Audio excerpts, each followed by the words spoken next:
हम जिनसे सबसे ज़्यादा मोहब्बत करते हैं, उन्हीं से कभी-कभी सबसे ज़्यादा नफ़रत क्यों होने लगती है?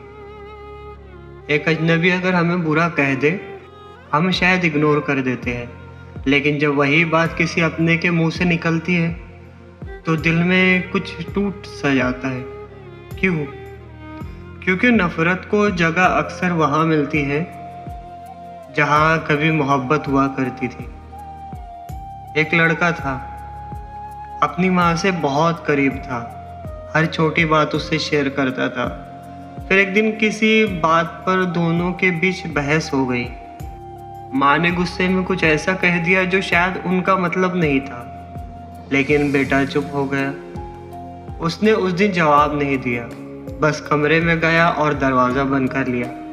अगले दिन भी बात नहीं की। फिर हफ्ता गुजरा, फिर एक महीना गुजरा। दोनों एक ही घर में रहते थे, लेकिन बात करना बंद हो गया। सबसे अजीब बात पता है? पहले जहाँ एक दूसरे की फिक्र होती थी, वहाँ अब ईगो खड़ी थी। पहले जो इंसान कहता था खाना खा लिया, अब वही सोचता था पहले वो बात करे। और यही से नफ़रत अपना छोटा सा घर बनाना शुरू करती है। नफ़रत अचानक नहीं आती, पहले एक चोट लगती है, फिर एक गलतफहमी, फिर ईगो, फिर खामोशी, और फिर हम अपने ही दिल में किसी अपने के खिलाफ एक कहानी लिख देते हैं। सबसे डेंजरस बात ये होती है कि उस कहानी में हम खुद को हमेशा सही समझते हैं।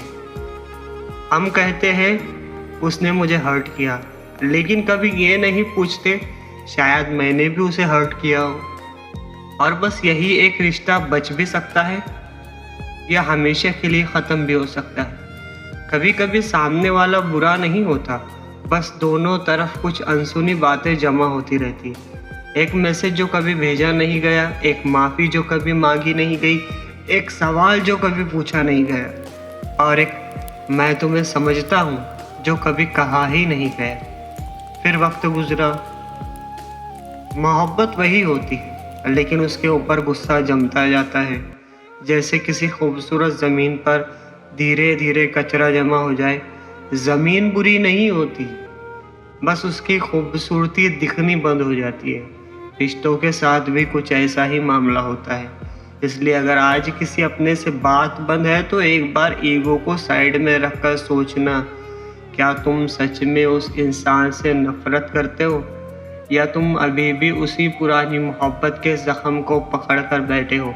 क्योंकि जहाँ मोहब्बत गहरी होती है, वही चोट भी गहरी लगती है। एक खूबसूरत लाइन है जो मैंने कहीं पढ़ी थी, नफ़रतों का अपना कोई इलाका नहीं होता, नफ़रतों का अपना कोई इलाका नहीं होता, ये हमेशा मोहब्बतों की ज़मीन पर कब्ज़ा करती है। इसलिए रिश्तों में नफ़रत को जगह देने से पहले एक बार मोहब्बत को याद ज़रूर कर लेना। खैर है, this is me Zain, as known as a मगरूर लड़का। Thank you so much for watching. Thank you so much for listening.